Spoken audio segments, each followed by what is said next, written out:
स्वागत है आप सभी का आईआरसी केमिस्ट्री में। आज का सेशन में हम लोग जो है कोलिजन थ्योरी को डिस्कस करेंगे। ये टॉपिक आपका जितने भी असिस्टेंट प्रोफेसर के एग्जाम्स हैं और सीएसआईआर में भी हेल्पफुल हैं, और जो जियोकेमिस्ट का एग्जाम होता है उसके लिए भी हेल्पफुल है। इसमें कंफ्यूजन रहता है, बायोमोलिकुलर कोलिजन्स होंगे तो किस तरीके से टेम्परेचर और प्रेशर पर डिपेंड होगा। फिर दूसरा, इसमें इस तरीके से क्वेश्चन पूछता है कि with respect to Gay Lussac's law आप बताओ कि जो मीन फ्री पाथ है वो टेम्परेचर के साथ कैसे वेरी करेगा, लीनियर करेगा, नॉन लीनियर करेगा।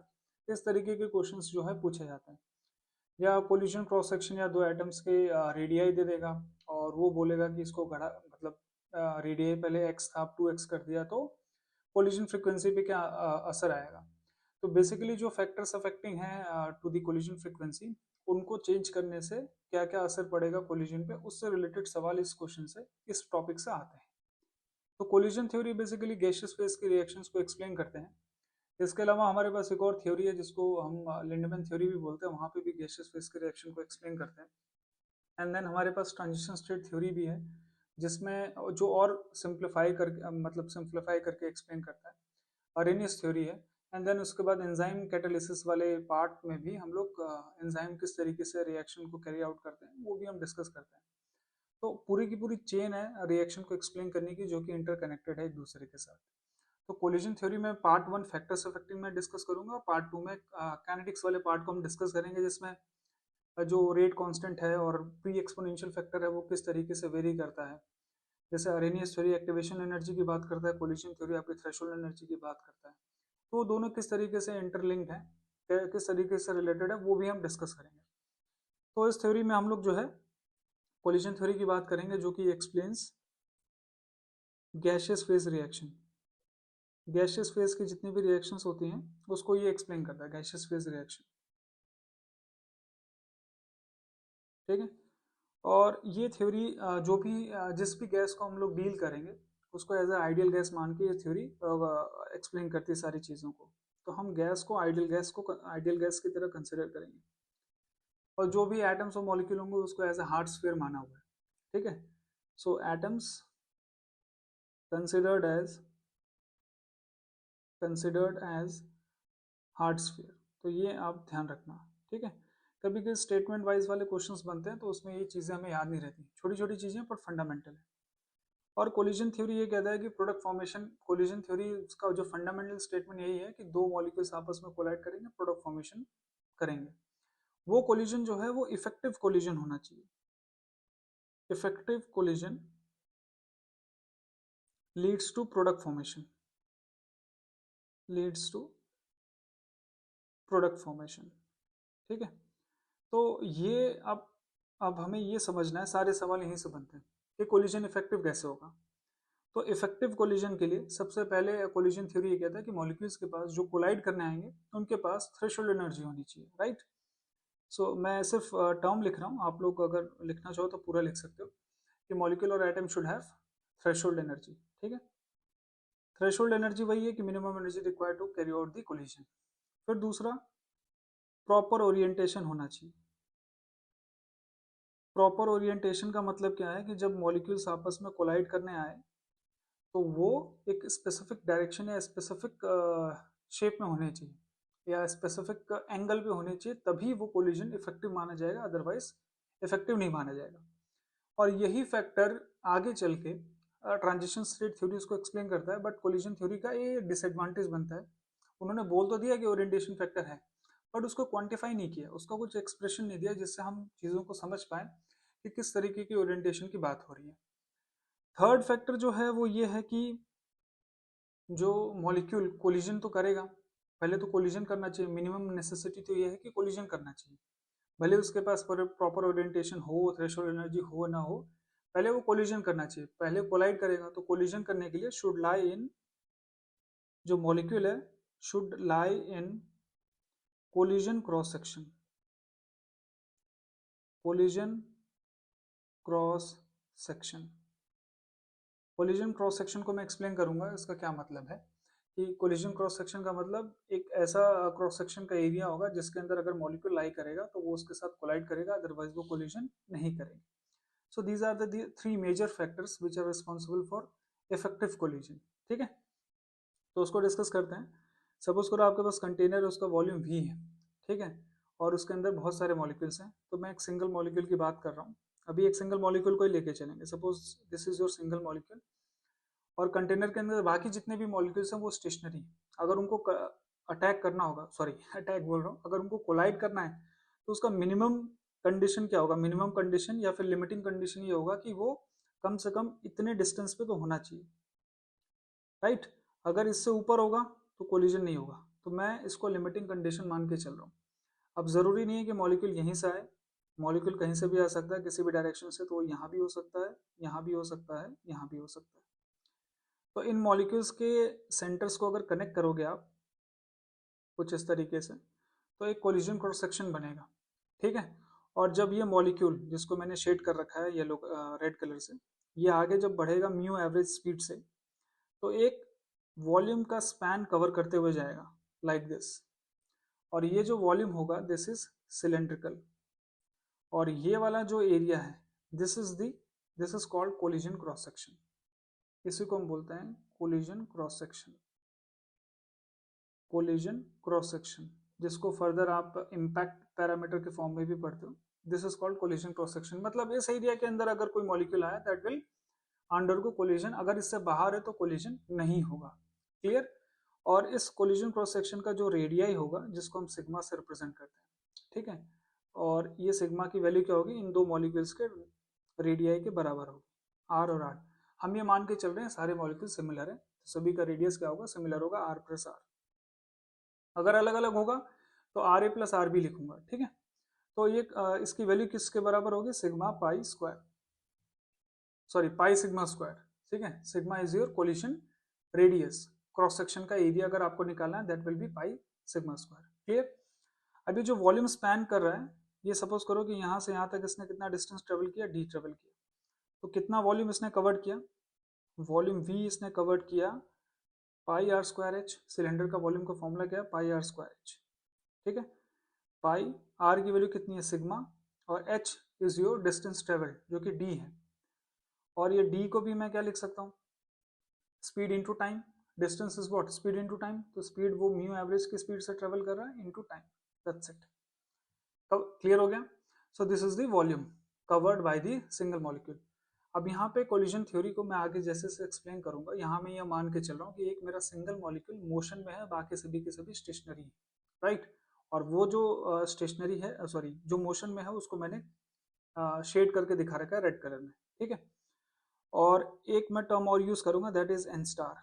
N star is the number of molecules पर unit volume, number of molecules और एटम्स पर यूनिट वॉल्यूम, ठीक है। यूनिट वॉल्यूम के अंदर इतने मॉलिक्यूल्स होंगे,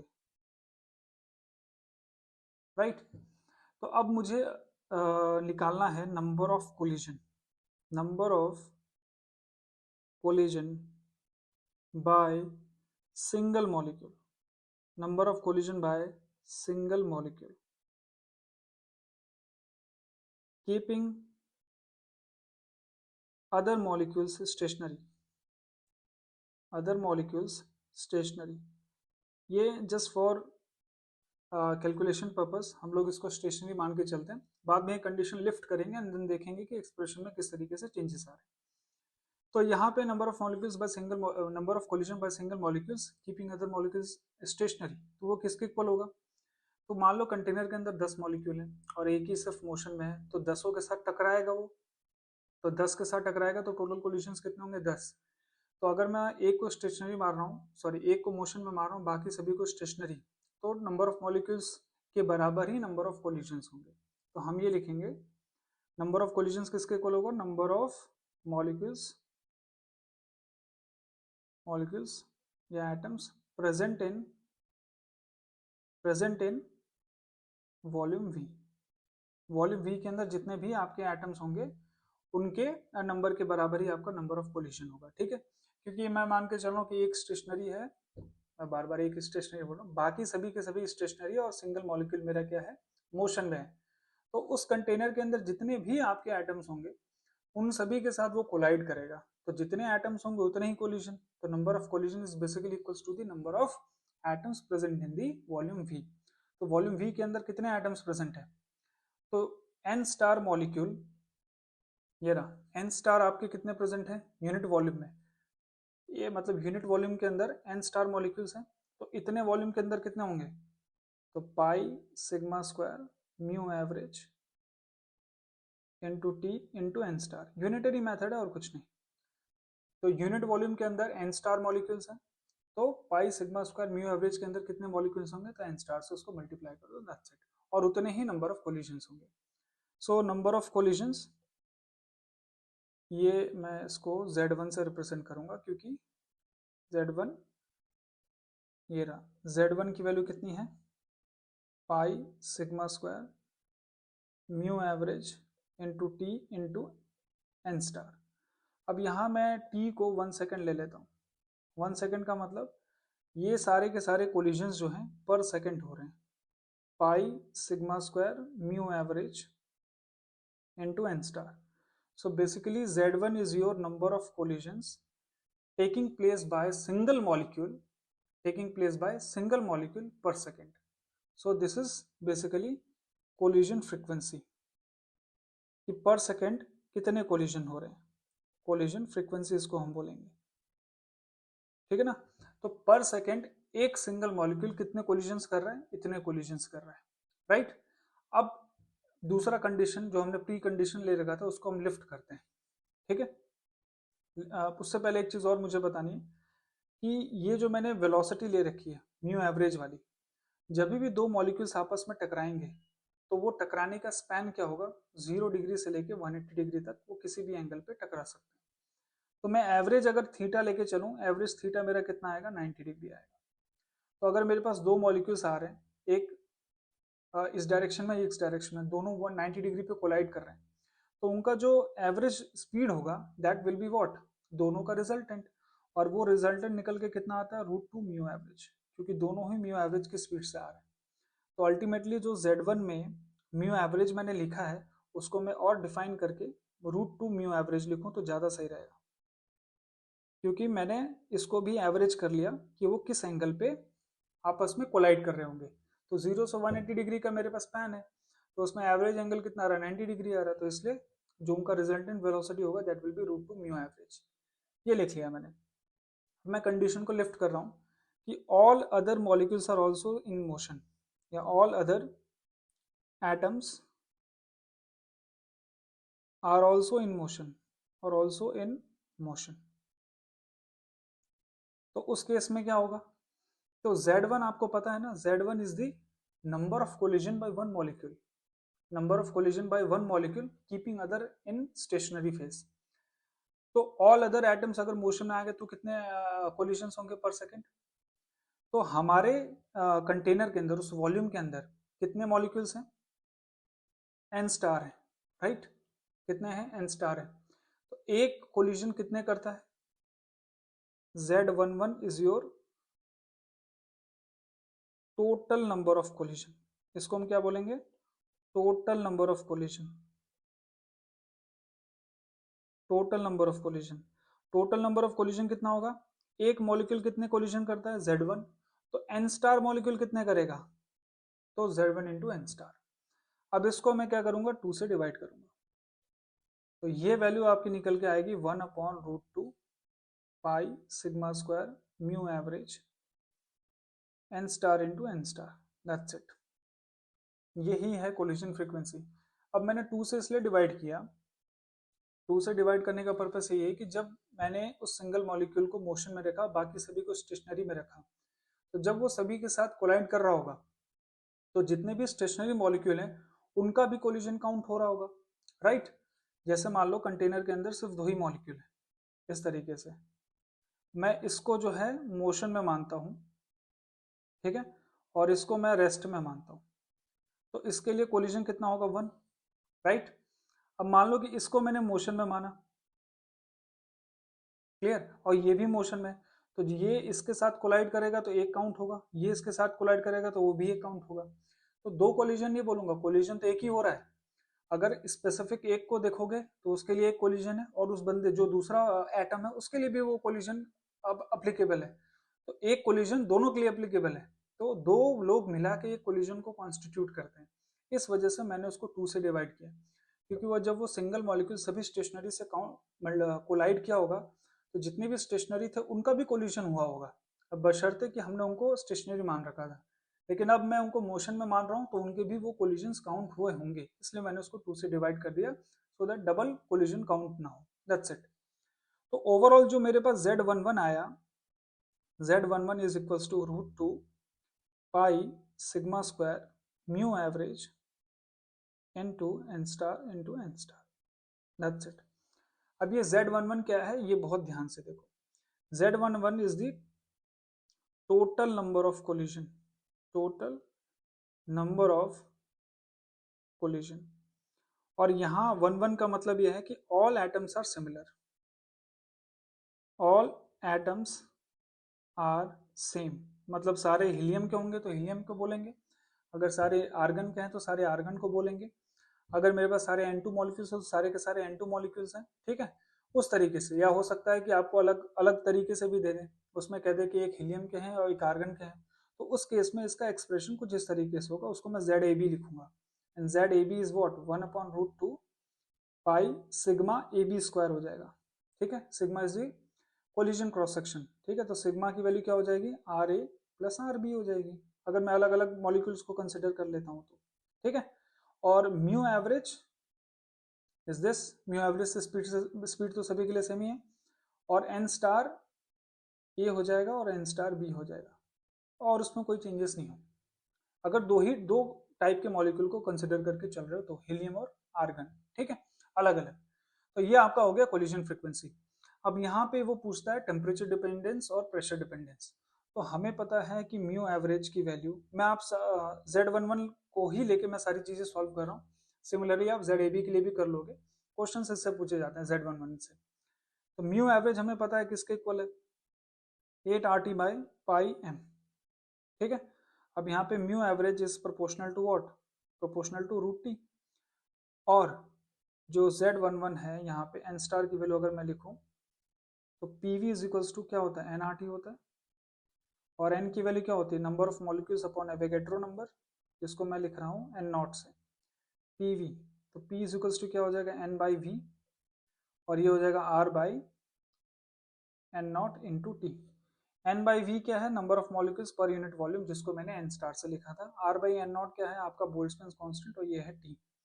तो यहां से मैं ये कह सकता हूं कि जो मेरा n स्टार है that is proportional to P/T। That's it. तो मैं ये जो इक्वेशन है यहां से मैं ये लिख सकता हूं कि Z11 is proportional to √T is proportional to n star square. मैं ये कह सकता हूँ Z1 is proportional to √T into P/T का होल स्क्वायर। क्लियर। अब यहाँ पे वो कहता है कि गे-लुजेक्स लॉ, गे-लुजेक्स लॉ अगर कहता है इसका मतलब क्या है, गे-लुजेक्स लॉ, गे-लुजेक्स लॉ ये कहता है P is proportional to T at constant volume.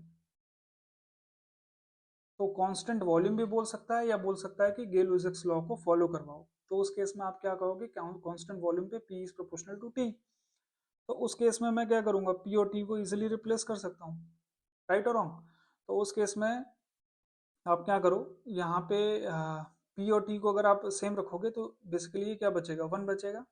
तो मैं ये बोल सकता हूँ कि Z is proportional to √T, या फिर आप बोल सकते हो Z11 is proportional to √P। दोनों ही केस अप्लीकेबल है। ये वाला केस कब अप्लीकेबल है, eight constant volume, eight constant volume, इस बात का आप ध्यान रखना। और ये वाला केस कांस्टेंट वॉल्यूम पे नहीं है, जिसमें √T P/T स्क्वायर है। इसको आप फर्दर अगर आप लिखना चाहो तो Z11 is proportional to T-3/2 into P का स्क्वायर। That's it. ठीक है, तो ये आपको ध्यान रखना। बहुत बार यहाँ से क्वेश्चन पूछा गया कि कोलिजन फ्रीक्वेंसी बताओ, टेम्परेचर के किस तरीके से वेरी करता है, प्रेशर के साथ किस तरीके से वेरी करता है, लीनियरली वेरी करेगा, नॉन लीनियरली। तो √T है तो ये वेरी करेगा नॉन लीनियरली। ठीक है, तो ये आपको इस तरीके के सवाल पूछे जाते हैं कि प्रेशर को बढ़ा दे तो क्या होगा, टेम्परेचर को घटा दे तो क्या होगा। तो इस तरीके के क्वेश्चंस आते हैं, तो you can easily attempt that questions. One second. अब हम आते हैं सेकंड पार्ट पे। सेकंड पार्ट है हमारा मीन फ्री पाथ। यहाँ से भी बहुत बार क्वेश्चन पूछा गया है। मीन फ्री पाथ बहुत इजी है, देखो एक्सप्रेशन मैंने बताया आपको, एक फ्लो में हम लोग आगे बढ़े, मैंने कुछ भी आप लोगों को याद नहीं कराया, तो you can easily remember this expression और आप आसानी से क्वेश्चन को सॉल्व कर सकते हो। मीन फ्री पाथ क्या है कि मान लो ये मेरे पास सिंगल मॉलिक्यूल है, अब सिंगल मॉलिक्यूल यहाँ गया, फिर यहाँ टकराया, फिर यहाँ टकराया, फिर यहाँ टकराया, फिर यहाँ टकराया, फिर यहाँ टकराया, तो जब भी ये टकरा रहा होगा कुछ डिस्टेंस ट्रेवल कर रहा होगा, D1 D2 D3 D4 इस तरीके से, and D5 and D6 and so on, ठीक है। इस तरीके से वो क्या कर रहा होगा, डिस्टेंस ट्रेवल कर रहा होगा। तो मीन फ्री पाथ हमें ये बताता है, इसको अपन लैम्डा से रिप्रेजेंट करते हैं, it is the average distance travel by the molecule before the या after the two successive collision, मतलब कोलिजन होने से पहले वो कितना डिस्टेंस, एवरेज डिस्टेंस कितना ट्रेवल कर रहा है, this is your mean free path. तो मीन फ्री पाथ हमें ये बताता है कि कोलिजन होने से पहले जितनी भी कोलिजन वो कर रहा होगा, तो कोलिजन होने से पहले एवरेज डिस्टेंस वो कितना ट्रेवल कर रहा होगा, this is your mean free path, ठीक है। तो डिस्टेंस से निकालना है, तो डिस्टेंस किसके इक्वल होता है, स्पीड इनटू टाइम, और इसको आप क्या लिख सकते हो, स्पीड अपॉन 1 अपॉन टाइम लिख सकते हो, इसको क्या लिख सकते हो, फ्रीक्वेंसी। तो स्पीड आपको पता है क्या है, म्यू एवरेज है, और डिस्टेंस हमें निकालना ही है, that is your lambda average, और फ्रीक्वेंसी आपको पता है Z1 लेंगे। Z1 में क्यों ले रहा हूँ, Z1 का मतलब ये था कि सिंगल मॉलिक्यूल कितने कोलिजन्स कर रहा है कीपिंग अदर मॉलिक्यूल्स स्टेशनरी। तो अगर मैं एक मॉलिक्यूल का निकाल लूँ कि एवरेज डिस्टेंस कितना ट्रेवल करता है, तो बाकियों का भी वही होगा, because I am calculating the average value, so it will be similar और same for other molecules as well, clear. तो lambda average is your mean free path, जिसको मैं सिंगल मॉलिक्यूल के लिए कैलकुलेट कर रहा हूँ, and it is average value and it is applicable for other molecules also, ठीक है। So lambda average will be equals to mu average upon Z1। अब Z1 की वैल्यू क्या थी, तो Z1 था √2 pi sigma square mu average into N star, that's it, ठीक है। म्यू एवरेज से म्यू एवरेज कैंसिल, तो lambda average is equals to 1/√2 pi sigma square N star. अब यहाँ पे PV is equals to NRT, जो मैंने आपको ऊपर एक्सप्रेशन दिखाया, फिर मैंने क्या लिखा था, N star KBT, KB is your Boltzmann constant. तो यहाँ से एन स्टार की वैल्यू आप लिखना चाहोगे तो क्या आएगा, P/KBT।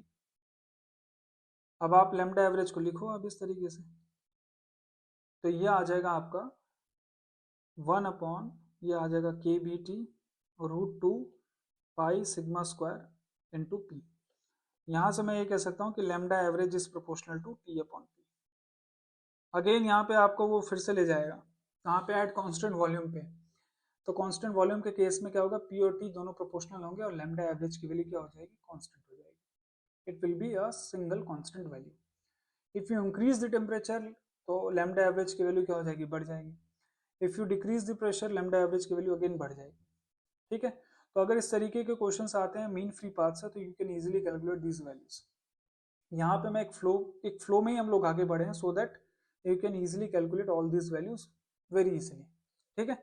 अब इसको मैं अगर समराइज करूँ तो आपके दिमाग में अच्छे से पिक्चर क्लियर हो जाएगी कि हमने कोलिजन फ्रिक्वेंसी को कैसे कैलकुलेट किया। सबसे पहले मैंने Z1 को कैलकुलेट किया, जहाँ पे मैंने ये कंडीशन ये रखी कि एक मोशन में बाकी सभी स्टेशनरी में, तो उसकी वैल्यू मेरे पास आई थी √2 pi sigma square mu average into N star, मतलब this is the number of collision by one molecule. अब मैंने आपको बताया था कि मेरे पास कितने मॉलिक्यूल्स हैं, एन स्टार है पर यूनिट वॉल्यूम में, तो एन स्टार वाले कितने कोलिजन कर रहे होंगे, तो उसको मैंने Z11 से रिप्रेजेंट किया। तो एक की वजह से Z1 हो रहा था, तो एन स्टार की वजह से कितने कोलिजन होंगे, Z1 इंटू एन स्टार। तो इसकी वैल्यू कितनी आई, √2 pi sigma square mu average N star into N star, right. और Z11 का मतलब ये है कि जो मेरे दो अलग अलग एटम्स हैं दे आर सेम, सारे के सारे हीलियम हैं, सारे के सारे आर्गन हैं, क्लियर। अगर मैं इसको लिखता हूँ ZAB का मतलब वो जो दो मेरे एटम्स हैं वो दोनों अलग अलग है, एक हीलियम है एक आर्गन है, दोनों का प्रोपोर्शन कुछ भी हो सकता है, 50-50 भी हो सकता है, कोई ज्यादा कोई कम। तो उस केस में आप क्या लिखोगे, √2 पाई सिग्मा AB का स्क्वायर म्यू एवरेज। अब म्यू एवरेज के केस में आप रिड्यूस मास यूज करोगे, सिंगल मास यूज नहीं करोगे, ठीक है। और यहाँ पे आपका एन स्टार ए आएगा और एन स्टार बी आएगा, और इसी का इस्तेमाल करके मैं आगे आपको रेट कांस्टेंट की वैल्यू निकालूंगा, अरेनियस इक्वेशन से कंपेयर कराऊंगा और एक्टिवेशन और थ्रेशोल्ड एनर्जी को कंपेयर करूंगा इसी इक्वेशन से, will discuss in the next part. फिर उसके बाद हमने यहाँ से लैम्डा एवरेज की वैल्यू निकाली। ये मैंने आपको बताया कि ये म्यू एवरेज है, mu average divided by Z1, और इसको अपन सॉल्व करते हैं तो ये आता है KBT upon √2 pi sigma square P, that's it. तो आप अगर एक्सप्रेशन आपको पता है, और एक्सप्रेशन पता होने के लिए आपको क्लैरिटी होनी चाहिए कि मैं किस तरीके से एक्सप्रेशन को ला रहा हूँ। फिजिकल में कभी भी आप डेरिवेशन या एक्सप्रेशन को याद मत रखो, एक फ्लो की तरह आगे बढ़ाओ, स्टेप बाय स्टेप, तो आप इजीली उसको याद कर सकते हो। तो नेक्स्ट पार्ट में मैं आपको काइनेटिक्स वाला पार्ट डिस्कस करूंगा, और उससे रिलेटेड भी आपके क्वेश्चंस वहां से कवर हो जाएंगे। So this is for all this session, in this session